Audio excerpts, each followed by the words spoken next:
Recent ইয়ারগুলোতে আমাদের কিন্তু full syllabus থেকে বিভিন্ন ভার্সিটিতে পরীক্ষায় কোশ্চেন আসতেছে। সো দেখো এই যে পরম মানের টপিকটা থেকে ঢাকা ভার্সিটি, খুলনা ভার্সিটি, জাহাঙ্গীরনগরে কিন্তু অনেকবার কোশ্চেন দিছে। এরপর দেখো এগ্রি 24-25 মানে একদম গত বছরের কোশ্চেন। তো এবারেও কিন্তু এখান থেকে কোশ্চেন আসার পসিবিলিটি অনেক বেশি। এরপরে তোমার দেখো এই যে খুলনা ভার্সিটি 24-25 মানে গত বছরের যে কোশ্চেনটা, দেন দেখো ঢাকা ভার্সিটি, চট্টগ্রাম ভার্সিটি, তুমি রাজশাহী ভার্সিটি, যে কোনো ভার্সিটির কথা বলো না কেন, ফুল সিলেবাস টপিকগুলোর মধ্যে কিন্তু এই অসমতার পরম মানের টপিকটা কিন্তু খুবই ইম্পর্টেন্ট। তো আমি তোমার শুধুমাত্র পরম মানের টপিকটা পড়াবো না, আমি সম্ভাবনাটাও কভার করবো ইনশাল্লাহ। তো দেখো এগ্রি 24-25 কিন্তু সম্ভাবনা থেকে কোশ্চেন দিছে, সেটা আমাদের অবশ্যই পড়তে হবে। দেন দেখো ঢাকা ভার্সিটি, বুটেক্স, রাজশাহী ভার্সিটিতে কিন্তু সম্ভাবনার কোশ্চেন দিছে। এবং সবচেয়ে অবাক করার বিষয় হলো যে ঢাকা ভার্সিটি 25-26 মানে এই বছর যে ভর্তি পরীক্ষাটা হলো সেখানেও কিন্তু সম্ভাবনা থেকে কোশ্চেন আসছে। সো আমি তোমাকে খুব কম সময়ের মধ্যে সম্ভাবনার এই টপিকগুলা এবং অসমতার যে পরম মানের টপিক এটা কভার করে দিব। অলরেডি আমি কিন্তু তোমাদের ফাংশন অধ্যায়টা, তারপরে অসমতা সলভের যে পার্টটা, বিন্যাস, সমাবেশ, দ্বিপদী বিস্তৃতি সবকিছু কিন্তু খুবই কম সময়ের মধ্যে কভার করে দিছি। তো আজকে আমরা এটা করলে আমাদের ফুল সিলেবাসের সবগুলা টপিক শেষ হয়ে যাবে ইনশাল্লাহ। সো আমার একটু ঠান্ডা লাগছে, আমার কথাগুলো একটু অন্যরকম শোনাইতে পারে, বাট হোপফুলি তোমরা বুঝতে পারবে ইনশাল্লাহ। ওকে, তো চলো আমরা শুরু করি। তো দেখো আমাদের প্রথমে টপিকটা হলো পরমমান আকারে প্রকাশ। ঠিক আছে, মানে পরমমান আকারে প্রকাশ বলতে কি বোঝাচ্ছি খেয়াল করো। আমাদের এখানে দুই টাইপের কোশ্চেন আসতে পারে। আমাদের দেখো এটা কিন্তু পরমমান আকারে নাই, পরমমান মানে মডুলাস। ঠিক আছে, দেখো মডুলাস অফ এক্স, এই যে মডুলাসের মধ্যে কোনো একটা ফাংশন, তো এটাকে আমরা বলতেছি পরমমান আকারে প্রকাশ। এখন এটা কিন্তু এখানে দেখো কোনো মডুলাস কিন্তু নাই। সো এটা পরমমান আকারে নাই, আমাকে পরমমানে যাওয়া লাগবে, মডুলাস আনতে হবে। এটা একটা টাইপ হতে পারে। আর মডুলাস ভেঙে তোমাকে সাধারণভাবে প্রকাশ করতে বলতে পারে। সো জাস্ট দুইটা কনভারসেশন শিখলেই আমরা এই টাইপের প্রতিটা কোশ্চেন করতে পারবো। সো যারা ক্লাসটা মনোযোগ দিয়ে করবা তোমরা দেখবা খুব সহজে, খুব ফাস্ট অ্যান্সার করে আসতে পারবা। বাট যারা আসলে পড়বে না তারা কিন্তু এই কোশ্চেনগুলো অ্যান্সার করতে পারবে না, তাদেরকে আসলে স্কিপ করা লাগবে, না হলে ভুল অ্যান্সার দাগানো লাগবে আর কি। তো সবাই একটু আমার কথা ভালো করে খেয়াল করো। সো আমরা পরমমান প্রকাশ করব আর পরমমান বিহীন প্রকাশ করব, ঠিক আছে? সো আমার কথাগুলো ভালো করে শোনো। এখন খেয়াল করো, যদি আমরা পরমমান আনতে চাই, ঠিক আছে, মডুলাসে আমরা আনবো, ধরো এরকম কোনো আকার আছে যে এ থেকে এক্স বড় বি পর্যন্ত, ঠিক আছে, এরকম কোনো আকার আছে। এখানে ভাইয়া ইকুয়াল থাকতে পারতো, যে লেস দ্যান অর ইকুয়াল, এখানেও থাকতে পারতো, সমস্যা নাই, যে কোনো কিছু থাক, প্রবলেম নাই। এখানে শুধু লেস দ্যান বা শুধু গ্রেটার দ্যান অথবা less than equal, greater than equal, কোনো প্রবলেম নাই। প্রথমত তোমার কাজ হলো, তুমি এটাকে মডুলাস আকারে নিতে হইলে কি করবা? পুরো রাশির সাথে minus of A plus B by two যোগ করবা,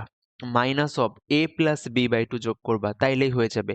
সবাই একটু আমার কথা ভালো করে খেয়াল করো তো। যেমন দেখো এটাকে আমরা পরম মানের সাহায্যে প্রকাশ করব, ঠিক আছে? তাইলে আমার কাজ কি বলো, খেয়াল করো, আমরা কি পড়ছি? এ এক্স বি এরকম যদি কোনো আকার থাকে, এখানে ইকুয়াল থাকলেও সেম নিয়ম, কোনো প্রবলেম নাই, বা গ্রেটার দেন থাকলেও। সো আমরা কি করব? আমরা পুরো রাশির সাথে minus of A plus B by two যোগ দিব। তাহলে খেয়াল করো তো ভাইয়া, এই কোশ্চেনের ক্ষেত্রে এর মান কত? -7। বি এর মান কত? -1। তাহলে দেখো minus of A plus B by two করলে কত আসে দেখো তো সবাই, সব মিলে আসতেছে কিন্তু +4। তার মানে আমি পুরো রাশির সাথে +4 যোগ করলেই হয়ে যাবে। চলো করি। এখানে রাশিটা কি আছে? -7 থেকে এক্স বড়, -1 থেকে ছোট। আমি কি বলছি? পুরো রাশির সাথে কি যোগ করবা? Minus of A plus B by two, যার মান হলো এখানে 4। তাহলে যোগ করো তো কত আসবে? এখানে -3, মানে এখানে 4 যোগ করলে তো -3 আসবে। এখানে আসবে x+4, এখানে আসবে দেখো +3। হয়ে গেছে আমাদের কোশ্চেন। সবাই একটু আমার কথা মনোযোগ দিয়ে শোনো। দেখো আমরা এটা সামনে দেখবো, যখন আমরা মডুলাসকে ভেঙে ফেলবো, কিভাবে ভাঙবো সেটা একটু শোনো, আমরা এখানে কাজে লাগবে। ঠিক আছে, আমি কিন্তু টপিকটা বলতেছি। ধরো ধরো এমন আছে f of x, modulus of f of x less than a. এটা কিন্তু মডুলাস আকারে আছে, তাই না? মডুলাস সহ আছে। যদি আমরা মডুলাসকে ভাঙতে চাই তাহলে কিভাবে ভাঙবো? সবাই মনে রাখবা, এটাকে ভাইয়া মডুলাস ভেঙে দিলে এরকম লিখতে পারবো আমরা, মাইনাস এ থেকে বড় প্লাস এ পর্যন্ত। ব্যাস শেষ, ব্যাস শেষ। দেখো, যদি এখানে ইকুয়াল থাকতো আমি এখানে ইকুয়াল ইউজ করতাম, বাট নর্মালি ইকুয়াল থাকে না, তো ইকুয়াল থাকলে তুমি তখন ইউজ করবা। বাট যদি এরকম থাকে যেখানে শুধু কি আছে, লেস দেন, শুধু আছে লেস দেন, তাহলে এটাকে আমি যদি আমি ভেঙে ফেলি, মডুলাসকে তুলে ফেলি, তাহলে এভাবে করে লিখতে পারবো মাইনাস এ থেকে এ পর্যন্ত। এখন খেয়াল করো তো, এখানে কি দেখতে পাচ্ছ? দেখো তুমি এফ অফ, এই যে এক্স প্লাস ফোর কে এফ অফ এক্স কল্পনা করো, আমরা কি দেখলাম? মাইনাস এ থেকে F of x plus a পর্যন্ত। এটাকে মডুলাসে কি লিখতে পারি? যে F of x less than a. তাহলে এখান থেকে দেখো তো আমরা কি লিখতে পারবো? এখানে ফাংশন হলো এক্স প্লাস ফোর, আর এর মান কত? এর মান হলো কিন্তু 3। তাহলে এটা শেষ। দেখো তোমরা কিন্তু প্যাচ লাগাও না, আমি কিন্তু দুই ভাবে বোঝাচ্ছি। এখানে আমি এ বলতে জাস্ট তোমাকে প্রতীকটা বোঝালাম, তোমরা কিন্তু এই এ আর এই এর মধ্যে প্যাচ লাগাও না। আচ্ছা আমি একটু অন্য অক্ষর দেই, না হলে তোমরা প্যাচ লাগাবা। ধরো যদি এরকম থাকতো, ধরো আমি বললাম মাইনাস ডি থেকে F of x plus D পর্যন্ত, আমি তাহলে কি লিখতে পারবো? F of x less then D. ধরো আছে মাইনাস 5 থেকে এক্স প্লাস 5 পর্যন্ত, কি লিখতে পারবা? মডুলাস অফ এক্স লেস দেন 5। ওকে, খুবই সহজ কথা। এখানে যে ফাংশনটা থাকবে সেটা মডুলাসের মধ্যে বসাবা, আর যদি দুই পাশে এরকম মাইনাস প্লাসের রিলেশন থাকে তখন আমরা ওই সংখ্যাটাকে চিহ্ন ওয়াইজ লিখে দিব, তাইলে হয়ে যাবে। ঠিক আছে? তো এই এই কথাটা মানে কিভাবে, দেখো আমরা, তুমি প্রথমত দুইটা জিনিস মনে রাখবা, যে আমরা কিভাবে একটা নরমাল আকার থেকে মডুলাসে যাইতে পারি, আর আমরা কিভাবে মডুলাসটাকে ভাঙতে পারি। আমাদের কিন্তু দুইটাই পরীক্ষায় অনেক আসে। যেমন দেখো এই কোশ্চেনটা এগ্রিতে আসছে 24-25-এ, বলো তো এটা কি করব? আমরা কি পড়ছি বলো? যদি এরকম কোনো ফাংশন থাকতো যে function of x less than a, আমরা ভেঙে কি লিখতে পারি বলো তো? মাইনাস এ থেকে ফাংশনটা প্লাস এ পর্যন্ত, আমরা কিন্তু ভেঙে এটা লিখতে পারি। তাহলে তুমি খেয়াল করো তো, এখানে আমি ভেঙে কি লিখতে পারবো? এখানে ফাংশনটা হলো এক্স প্লাস ফোর, তাহলে -3 থেকে এক্স প্লাস ফোর প্লাস 3 পর্যন্ত। এখন এখান থেকে আমরা জাস্ট এক্স এর মানটা আলাদা করবো, আর কিচ্ছু না। তোমার কিন্তু অপশন গুলা থাকবে, সো অপশন মিলালেই হয়ে যাবে। এখন এখান থেকে এক্স কে কিভাবে আলাদা করবা? ক্লাস 9-10-এ পড়ছিলা, হায়ার ম্যাথে কিন্তু এগুলা ছিল। তো এক্স কে আমি আলাদা করব কি করে? দেখো -4, এখানে আমি যদি এক্স এর সাথে -4 যোগ করি তাহলে কিন্তু শুধুমাত্র এক্স পড়ে থাকবে। তাহলে আমি সব জায়গায় -4 যোগ করতেছি। ওকে, তাহলে দেখো 3 - 4, তাহলে এখানে আমি কি পাচ্ছি? -7 থেকে এক্স, দেখো -1 হয়ে গেছে। এটা অ্যান্সার, এটা অ্যান্সার। এটাই হলো আমার সেই পরমাণবিহীন প্রকাশ। আমি একটু সামারি করি। যদি আমার মডুলাস বা পরমাণ থাকে তখন আমি এভাবে করে ভেঙে লিখব, সেখান থেকে আমি এক্স এর মানটা আলাদা করব, সেখান থেকে আমি সিঙ্গেল এক্স কে আলাদা করব। আর যদি আমার এভাবে করে মানে দেওয়া থাকে, যদি আমাকে পরম মানে যাওয়া লাগে, তখন আমি ওই রাশির উভয় মানে সব পাশে আর কি -a+b/2 যোগ করে দিব, তাইলে আমরা এরকম আকার পেয়ে যাব। ঠিক আছে? আশা করি সবাই বুঝতে পারছো। খেয়াল করো, এই যে খুলনা ভার্সিটি 24-25 সালে আসছে, তোমাদের কাছে কিন্তু এখন এগুলা বাচ্চা ম্যাথ। কি করবা বলো তো? এটার মানে কি, আমরা কি পড়ছি? Function of x less than a হলে আমরা কি লিখতে পারি ভেঙে? -a থেকে +a পর্যন্ত। ঠিক আছে? তাহলে দেখো এটাকে আমরা ভেঙে কি লিখতে পারি? -1 থেকে +1 পর্যন্ত। তাহলে আমার এখানে x এর মানটা আলাদা করতে হবে না? হ্যাঁ ভাইয়া, কারণ দেখো অপশনে কিন্তু সবগুলা সিঙ্গেল x আকারেই থাকবে। ঠিক আছে? সিঙ্গেল x আকারেই থাকবে। এখন x কে কিভাবে আলাদা করবা? প্রথমত তুমি -5 কে সরাও, মানে একটা -5 যোগ করো, তাহলে এই +5টা চলে যাবে। তাহলে দেখো আমি যে কাজটা করব সব জায়গায় সেম কাজ করতে হবে। তো +5 -5 আর এখানে 1 -5। তো দেখো পাচ্ছি -6 থেকে 2x থেকে কত এখানে বলো তো? -4। এখন আমি x কে আলাদা করতে কি করব? 2 দ্বারা ভাগ করব। ভাগ করো।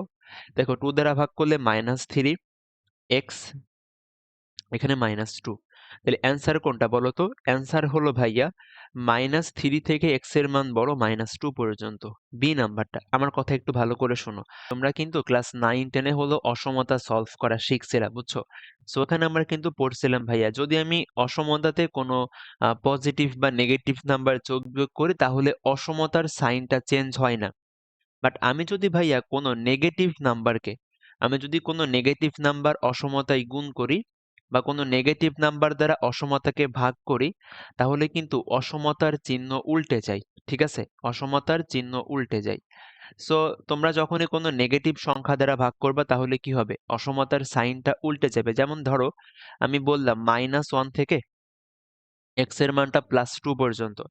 এখন আমি ধরো প্রতিটা জায়গায় -2 দ্বারা ভাগ করতেছি। ধরো, জাস্ট ধরে নাও। তাহলে -1 -2 x বাই -2 2 বাই -2। আমি মাইনাস সংখ্যা দ্বারা ভাগ করছি না? হ্যাঁ ভাইয়া। তাহলে কি হবে? অসমতা এখানে কি আছে? লেস দ্যান, উল্টে যে গ্রেটার দ্যান হয়ে যাবে। ঠিক আছে? সো এটা আমরা ক্লাস 9-10 এ পড়ছিলাম। আমি একটু আনুষঙ্গিক কথাটা বলে দিলাম, যেন তোমাদের যদি কোশ্চেনটা একটু হার্ড করে তাহলে যেন তোমরা পারো। দেখো এখানে কিন্তু আমরা পজিটিভ সংখ্যা দ্বারা ভাগ করতেছি, সো আমাদের আসলে প্রবলেম নাই। ঠিক আছে? পজিটিভ সংখ্যা দ্বারা ভাগ করলে কোনো সমস্যা নাই। আচ্ছা, এখন তোমরা একটু খেয়াল করো, এই কোশ্চেনটা আমরা আসলে কিছু না করেও করতে পারতাম। ভাইয়া কিভাবে? সবাই একটু শোনো তো। দেখো এখানে কি আছে? এই ফাংশনটা লেস দ্যান 1। আচ্ছা, এখানে কি লেস দ্যান ইকুয়াল আছে বলো তো? এখানে কি লেস দ্যান ইকুয়াল আছে? না ভাইয়া। যদি লেস দ্যান ইকুয়াল না থাকে তাহলে এই ফাংশনকে ভাঙলে কখনো কি এখানে লেস দ্যান ইকুয়াল আসবে? আসবে না তো। এখানে তো শুধু লেস দ্যান আছে। আমি তো ভাঙলেও শুধুমাত্র ওই লেস দ্যানই থাকবে। দেখো যদি এরকম থাকতো যে এফ অফ এক্সটা less than or equal A modulus ধরো, তাহলে আমি তখন ভেঙে লিখতাম যে -a থেকে এফ অফ এক্স থেকে +a, তখন আমি less than or equal sign use করতাম। বাট এখানে তো আমার আছে শুধুমাত্র লেস দ্যান, তাহলে কিন্তু ইকুয়াল সাইন জীবনেও আসবে না। তুমি হাজার কান্নাকাটি করো, জীবনেও কিন্তু আসবে না। তার মানে এ নাম্বার কাটা, সি কাটা, ডি কাটা। কারণ দেখো এখানে সবগুলাতে ইকুয়াল সাইন আছে। সো এই সবগুলা বাদ, অ্যান্সার হচ্ছে আমার বি নাম্বারটা। হোপফুলি আমার কথা তোমরা সবাই বুঝতে পারছো। ওকে, তো এটা তোমরা বাসায় সবাই করবা। আগের মতোই কোশ্চেন, দেখো অনেকগুলা পরীক্ষায় কিন্তু আসছে। সবাই ভালো করে সলভ করে ফেলো। তোমরা এফআর একাডেমি পাবলিক গ্রুপে কোনো সমস্যা হলে জানাবা বা অ্যান্সারটা জানাতে পারো, যে আমি তোমাকে অ্যান্সারটা চেক করে বলে দিব ঠিক আছে কিনা। ওকে, এবারে আমরা শুরু করব সম্ভাবনা। তো সম্ভাবনা পার্ট থেকে কিন্তু আমাদের ঢাকা ভার্সিটি 25-26 আর এগ্রি 24-25 এবং আরো কিন্তু অনেকগুলা ভার্সিটিতে কোশ্চেন আসছে। এবং তুমি সামনে যতগুলা পরীক্ষা দিবা তোমার সেখান থেকেও কিন্তু কোশ্চেন আসার পসিবিলিটি অনেক বেশি। তো সম্ভাবনা আমরা ক্লাস 9-10 এ পড়ছিলাম। আমাদের 9-10 এ হচ্ছে হায়ার ম্যাথে কিন্তু সম্ভাবনা ছিল। তো আমি জাস্ট একটু রিক্যাপ করাবো। ধরো আমি তোমাকে বললাম যে একটা বাক্সের মধ্যে, ধরো একটা বাক্সের মধ্যে আমার 5টা হলো লাল বল আছে আর 10টা হলো আমার কালো বল আছে। ঠিক আছে? একটা বাক্সের মধ্যে 5টা লাল বল এবং 10টা ব্ল্যাক মানে হলো কালো বল আছে। সো আমি তোমাকে বললাম আমি একটা বল চুজ করব। ধরো তুমি ওই বাক্সের মধ্যে হাত দিয়ে একটা বল তুলবা। সো একটা বল তুললে সেই বলটা লাল হওয়ার সম্ভাবনা কতটুকু? লাল হওয়ার সম্ভাবনা কতটুকু? দেখো সম্ভাবনার মেইন ফর্মুলা হলো যে একটা কোনো কিছু ঘটার সম্ভাবনা হচ্ছে ওই ঘটনা ঘটার অনুকূল উপাদান কোনটা ডিভাইডেড বাই মোট কতগুলা জিনিস আছে ওইখানে।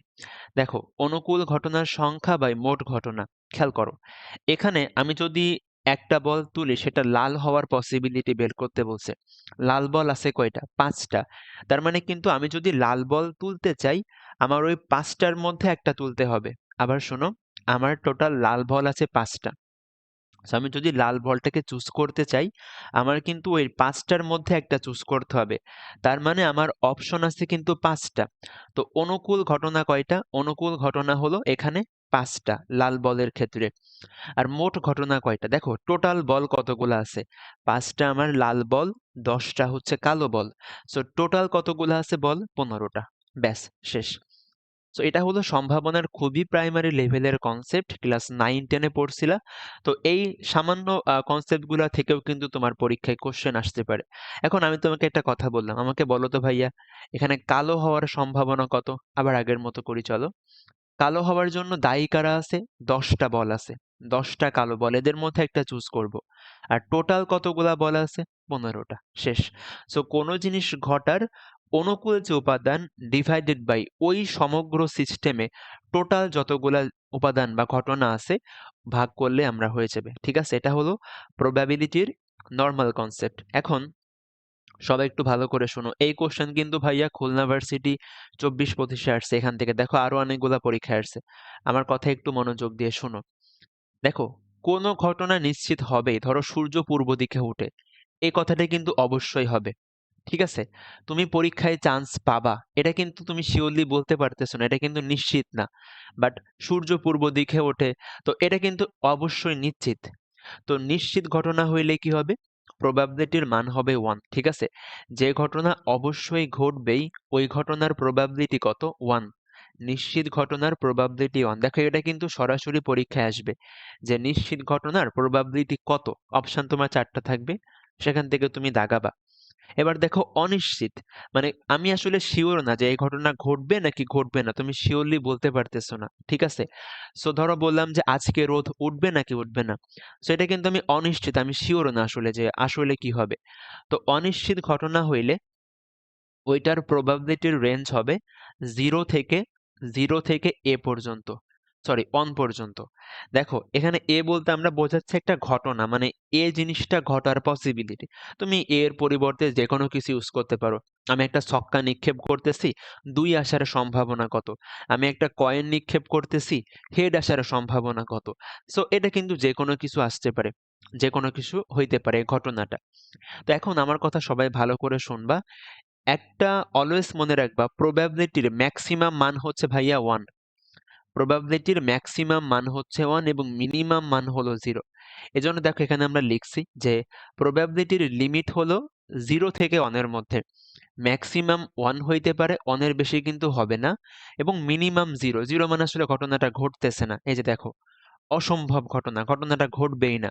ধরো আমি বললাম যে তোমার সূর্য পশ্চিম দিকে উঠে, এটা কিন্তু অসম্ভব, এটা কিন্তু হবে না। সো অসম্ভব হলে কি প্রবাবিলিটি 0 হবে, যেটা মাস্ট হবে তার প্রবাবিলিটি 1 হবে। আর যে কোনো অনিশ্চিত ঘটনা আমি শিওর না কতটুকু হবে, এটার প্রবাবিলিটি 0 থেকে 1 এর মধ্যে হবে।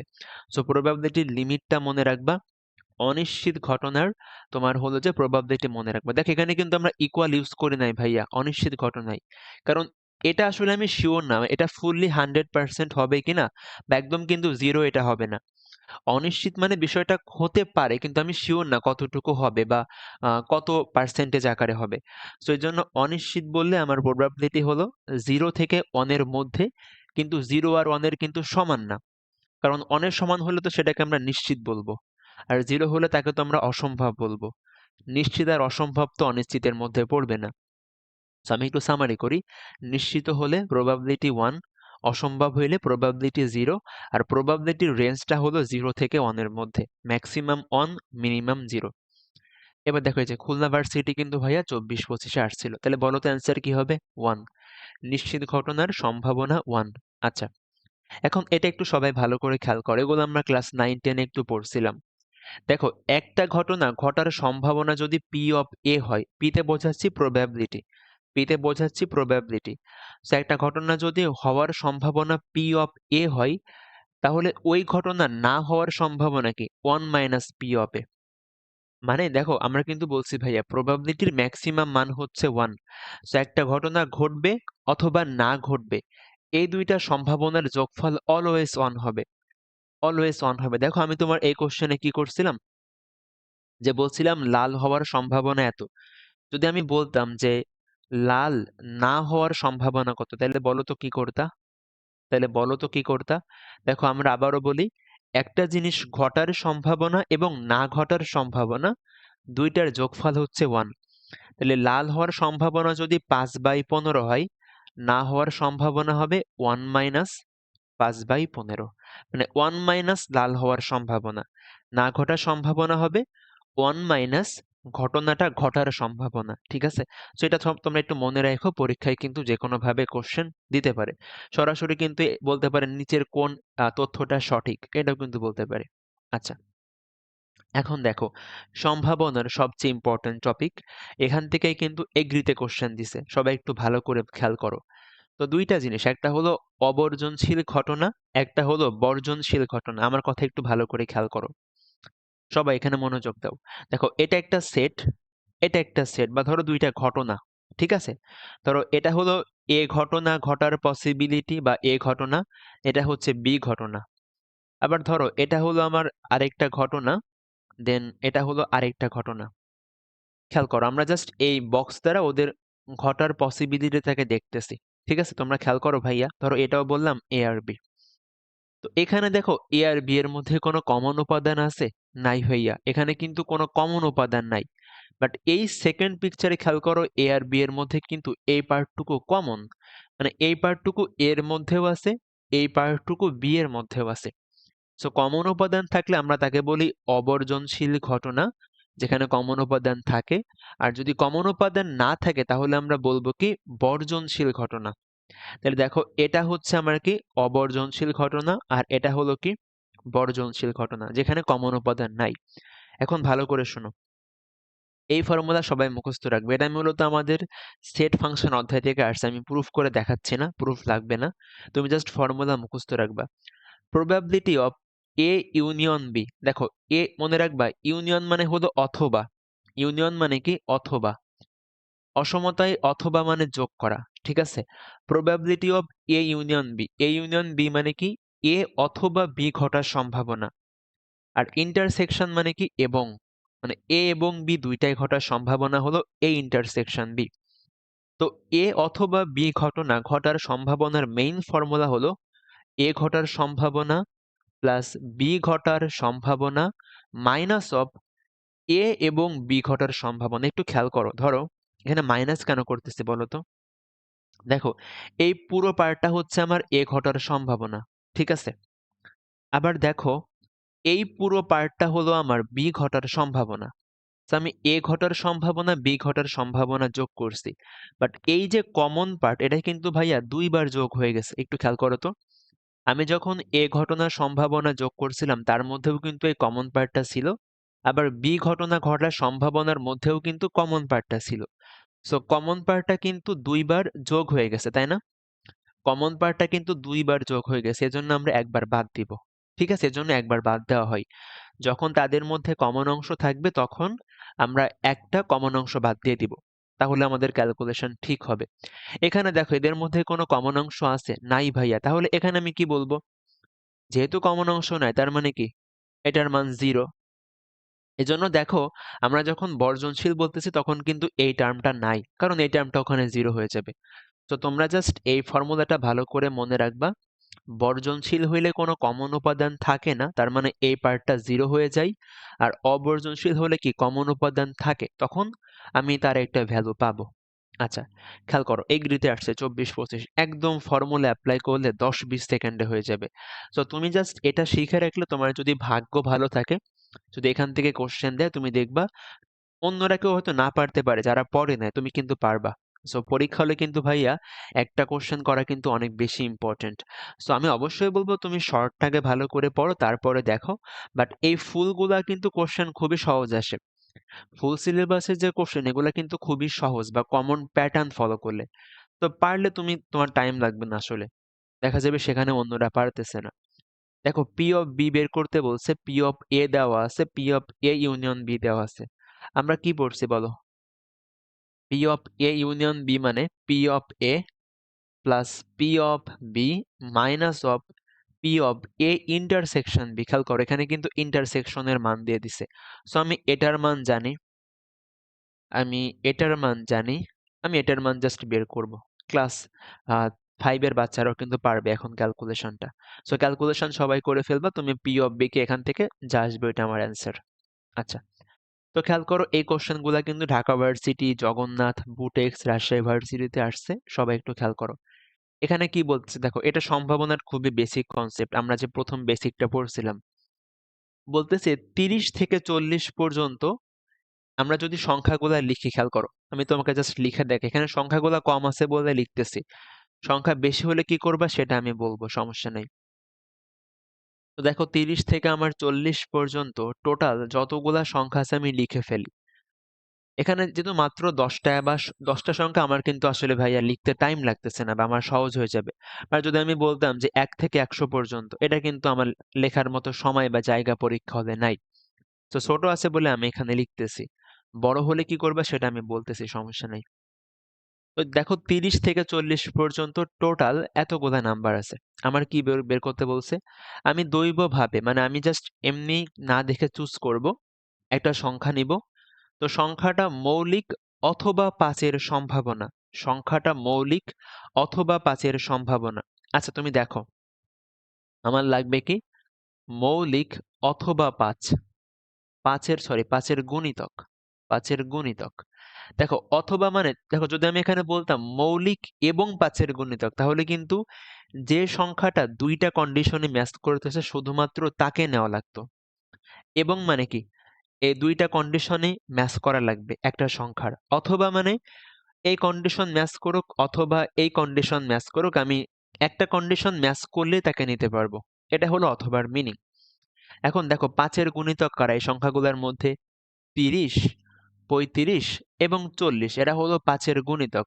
আর মৌলিক কারা বলো তো? আমরা কিন্তু ছোটবেলায় মৌলিক সংখ্যা পড়ছি। মৌলিক সংখ্যা হলো যেসব সংখ্যাকে তুমি এক এবং ওই সংখ্যা ছাড়া আর কোনো সংখ্যা দ্বারা ভাগ করতে পারবা না, তারা মৌলিক সংখ্যা। যেমন দেখো 37। হ্যাঁ, 37কে কিন্তু আমি ভাইয়া ওই মানে 1 এবং 37 বাদে আর কোনো সংখ্যা দ্বারা ভাগ করতে পারবো না। ঠিক আছে? আর কোনো সংখ্যা দ্বারা ভাগ করতে পারবো না। এখন তুমি দেখো তো 31কেও কিন্তু আমরা এই 1 এবং 31 বাদে আর কোনো সংখ্যা দ্বারা ভাগ করা যায় না। ঠিক আছে? সো এই দুইটা হলো মৌলিক, এই তিনটা হলো 5-এর গুণিতক। তাহলে দেখো তো, আমি আমার সম্ভাবনা বের করতে বলছে না? সম্ভাবনার মেইন ফর্মুলা কি ছিল? ওই জিনিসটা ঘটার জন্য অনুকূল সংখ্যা কারা আছে? তো মৌলিক অথবা 5-এর গুণিতক কয়টা আছে? 5টা। আর মোট কতগুলা সংখ্যা আছে বা মোট উপাদান কতগুলা? দেখো 1, 2, 3, 4, 5, 6, 7, 8, 9, 10, 11। তাহলে সম্ভাবনা হলো 5/11, এটা অ্যান্সার।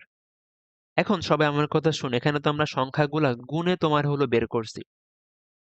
যদি আমাকে একটা রেঞ্জ বলে, ধরো বললাম 1 থেকে 100 বা 1 থেকে 1000 কতগুলা সংখ্যা আছে, তো তুমি এখানে কিভাবে বের করবা যে মোট কতগুলা সংখ্যা আছে? তো ভাই মনে রাখবা সবাই, মোট সংখ্যা বের করার উপায় হলো শেষের সংখ্যা মাইনাস সর্বপ্রথম সংখ্যা প্লাস 1। ঠিক আছে? এখানে খেয়াল করো, শেষের সংখ্যা হলো 40, প্রথম সংখ্যা 30 প্লাস 1 কত আসে দেখো তো? 11 আসে কিন্তু। সো এভাবে করে আমি ওই রেঞ্জে বা ওই আমার ব্যবধিতে কতগুলা নাম্বার আছে সেটা বের করতে পারবো। সো অথবা বা বললে আমরা কি দেখব? যে কোনো একটা কন্ডিশন ম্যাচ করবো, ওদেরকে আমরা নিয়ে নিব। আর এবং বললে ওই সংখ্যাটাকে দুইটা কন্ডিশনে ম্যাচ যদি করতো, তখন আমরা তাকে নিব। ঠিক আছে? আশা করি সবাই বুঝতে পারছো। তো দেখো ঢাকা ভার্সিটি 25-26 কোশ্চেনটা, সেটা আমি একটু সলভ করাই। এটা একটু যারা একাডেমিকে করে নাই তাদের আসলে পারাটা টাফ। নর্মালি এটা একটু ধরো সহজ কোশ্চেন, বাট হলো যে একটু বোঝার বিষয় আছে। দেখো এখানে কি বলতেছে? 5 জন বালক এবং 4 জন বালিকা দৌড় প্রতিযোগিতায় অংশগ্রহণ করে। খেয়াল করো, আমার কাছে এখানে 5 জন বালক আছে, 5 জন বালক আছে, আর 4 জন বালিকা আছে। আচ্ছা, আমি বালিকায় কিভাবে আঁকাবো? ধরো এটা।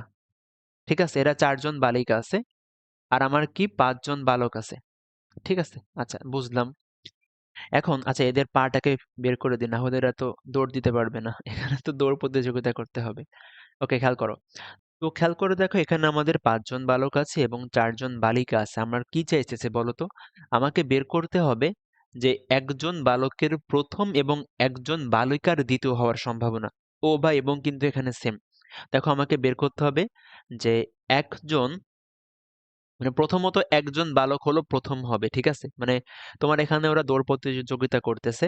সো একজন বালক হলো প্রথম হবে এবং একজন বালিকা দ্বিতীয় হবে। একজন বালিকা দ্বিতীয় হবে। এটা আমাকে বের করতে হবে।